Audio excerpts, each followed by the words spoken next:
ಚಿಕ್ಕಬಳ್ಳಾಪುರ ನಗರದಲ್ಲಿ ಇರುವ ಸರ್ಕಾರಿ ಪ್ರಥಮ ದರ್ಜೆ ಕಾಲೇಜಿಗೆ ಚಿಕ್ಕಬಳ್ಳಾಪುರ ಶಾಸಕ ಪ್ರದೀಪ್ ಈಶ್ವರ್ ದಿಢೀರ್ ಭೇಟಿ ಕೊಟ್ಟು ಕಾಲೇಜಿನ ವಾತಾವರಣ ಮತ್ತು ಹಾಜರಾತಿ ಪುಸ್ತಕಗಳನ್ನು ಪರಿಶೀಲನೆ ನಡೆಸಿ ನಂತರ ಕಾಲೇಜಿನ ಉಪನ್ಯಾಸಕರುಗಳಿಂದ ಮಾಹಿತಿ ಪಡೆದಿದ್ದಾರೆ.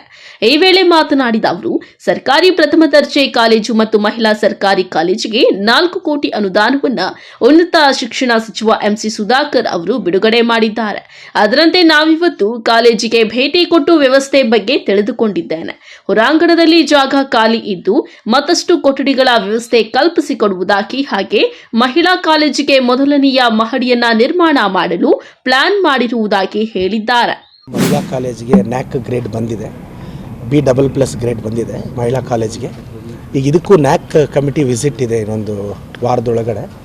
ಆ ಕಾರಣಕ್ಕೆ ನಾಳೆ ಒಂದು ಸಭೆ ಇದೆ. ಇವತ್ತು ಜಸ್ಟ್ ಒಂದು ವಿಸಿಟ್ ಮಾಡಿ ನಾಳೆ ಸಭೆಯಲ್ಲಿ ಏನು ತೀರ್ಮಾನ ತಗೋಬೇಕು ಅಂತ ಅದೊಂದು. ಮತ್ತು ನಮ್ಮ ಮಾನ್ಯ ಉನ್ನತ ಶಿಕ್ಷಣ ಸಚಿವರು 2 ಕೋಟಿ ರೂಪಾಯಿ ಕೊಟ್ಟಿದ್ದಾರೆ. ಮಹಿಳಾ ಕಾಲೇಜಿಗೆ 2 ಕೋಟಿ, ಈ ಕಾಲೇಜಿಗೆ 2 ಕೋಟಿ, ಒಟ್ಟು 4 ಕೋಟಿ. ಸೊ ಆ ಮಹಿಳಾ ಕಾಲೇಜಲ್ಲಿ ಫಸ್ಟ್ ಫ್ಲೋರಲ್ಲಿ ನಾವು ಅಲ್ಲೊಂದಷ್ಟು ಕೊಠಡಿಗಳು ನಿರ್ಮಾಣ ಮಾಡ್ತೀವಿ. ಈ ಬ್ಲಾಕಲ್ಲಿ ಆ ಭಾಗನ ಡೆಮಾಲಿಷ್ ಮಾಡಿ ಕೊಠಡಿಗಳು ನಿರ್ಮಾಣ ಮಾಡೋಂಥದ್ದಿದೆ. ಇನ್ನು ನನ್ನ ವೈಯಕ್ತಿಕ ಅನುದಾನದಲ್ಲಿ MLA ಫಂಡಲ್ಲಿ ಸಾಧ್ಯ ಆದರೆ ಸ್ವಲ್ಪ ಇನ್ನೇನೆಲ್ಲ ಈ ಕಾಲೇಜಿಗೆ ಪ್ರೊವೈಡ್ ಮಾಡ್ಬೋದು. ಇವತ್ತು ನಮ್ಮ ಜಿಲ್ಲೆಯಲ್ಲೇ ಈ ಕಾಲೇಜ್ ಒಳ್ಳೆಯ ಹೆಸರು ತಗೊತಾ ಇದೆ. PGಗೆ ಬೇರೆ ಜಿಲ್ಲೆಗಳ ಮಕ್ಕಳು ಭಾಳಷ್ಟು ಜನ ಪ್ರತಿಭಾನ್ವಿತರು ಬರ್ತಿದ್ದಾರೆ, ತುಂಬ ಗೋಲ್ಡ್ ಮೆಡಲ್ಸ್ ಎಲ್ಲ ಹೊಡಿತಿದ್ದಾರೆ. ಸೊ ಇನ್ನಷ್ಟು ಡಿಸಿಪ್ಲಿನ್ಡಾಗಿ ಕಾಲೇಜನ್ನ ನಡೆಸುವಂಥ ಪ್ರಯತ್ನ. ಸೊ ಅದಕ್ಕೆ ಇವತ್ತು ಒಂದು ಸರ್ಪ್ರೈಸ್ ವಿಸಿಟ್ ಮಾಡಿದೆ. ಇನ್ನು ಅದೇ ರೀತಿ ಈ ಹಿಂದೆ ಮಾಜಿ ಸಚಿವ ಡಾಕ್ಟರ್ ಕೆ ಸುಧಾಕರ್ ನವೆಂಬರ್ನಿಂದ ಸರ್ಕಾರದ ವಿರುದ್ಧ ಪಾದಯಾತ್ರೆ ಮಾಡುವುದಾಗಿ ಹೇಳಿದ್ರು. ಆದರೆ 5 ತಿಂಗಳಾಗಿದೆ, ಯಾಕೆ ನೀವು ರೈತರ ಪರ ಕಾಳಜಿ ವಹಿಸದೆ ಸುಮ್ಮನಿದ್ದೀರಾ?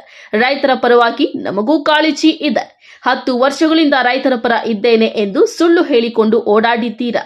ಎಲ್ಲಾ ಸುಳ್ಳು, ಸ್ವಲ್ಪ ದಿನ ಕಾಯಿರಿ. ನಮ್ಮ ಸರ್ಕಾರ ಏನು ಅಂತ ತಿಳಿಯುವ ಹಾಗೆ ಮಾಡುತ್ತೇವೆ ಎಂದರು. ಮೊದಲು ನವೆಂಬರಿಂದ ಅದೇನೋ ಪಾದಯಾತ್ರೆ ಮಾಡ್ತೀನಿ ಅಂತ ಹೇಳಿದರು. ಸೊ ಅವ್ರಿಗೆ ರಿಮೈಂಡ್ ಮಾಡ್ತೀನಿ. ಇದು ಆಲ್ರೆಡಿ ಮಾರ್ಚ್ ಸರ್, 5 ತಿಂಗಳಾಯಿತು. ಯಾಕೆ ನಿಮಗೆ ರೈತರ ಪರ ಕಾಳಜಿ ಇದೆ, ಪಾದಯಾತ್ರೆ ಮಾಡಲಿಲ್ಲ? ಈಗ ನಾನು ಒಂದು ಸ್ಥಳೀಯ ಶಾಸಕನಾಗಿ ನನಗೆ ಬಗ್ಗೆ ಅದಕ್ಕೆ ನಿಲುವಿದೆ. ಕೆಲವೇ ದಿನಗಳಲ್ಲಿ ನೋಡಿ ನಾವು ರೈತರ ಪರವಾಗಿ ಅಂತ ಇದು ವಹಿಸ್ತೀವಿ ಅಂತ ತಮಗೆ ಗೊತ್ತಾಗುತ್ತೆ. ಮತ್ತು ರೈತರ ಪರ ಇದ್ದೀವಿ ಅಂತ 10 ವರ್ಷ ಏನು ಅವ್ರ ಬಗ್ಗೆ ಯೋಚನೆ ಮಾಡದೆ ಇವತ್ತು ಮಾತಾಡೋದಲ್ಲ. ಹೋಗಲಿ, ಪಾದಯಾತ್ರೆ ಮಾಡ್ತೀವಿ ಅಂತಂತಿದ್ವಿ, ಹಂಗಾದರೂ ಮಾಡಬೇಕಾಗಿತ್ತು, ಅದು ಮಾಡಲಿಲ್ಲ. ನಾನು ಮಾಜಿ ಶಾಸಕರಿಗೆ ಹೇಳೋಕ್ಕೆ ಇಷ್ಟಪಡ್ತೀನಿ, ಸ್ವಲ್ಪ ಪೇಷನ್ಸ್ ಆಗಿರಿ ಸರ್. ನಾವು ಗೆದ್ದು 8-9 ತಿಂಗಳಾಗಿದೆ. ನಿಮಗಿಂತ 1000 ಪಟ್ಟು ಕನಸು ಕಟ್ಕೊಂಡು ರಾಜಕೀಯಕ್ಕೆ ಬಂದಿದ್ದೀವಿ. ನಾವೇನು ಅಂತ ಪ್ರೂವ್ ಮಾಡ್ಕೊತೀವಿ.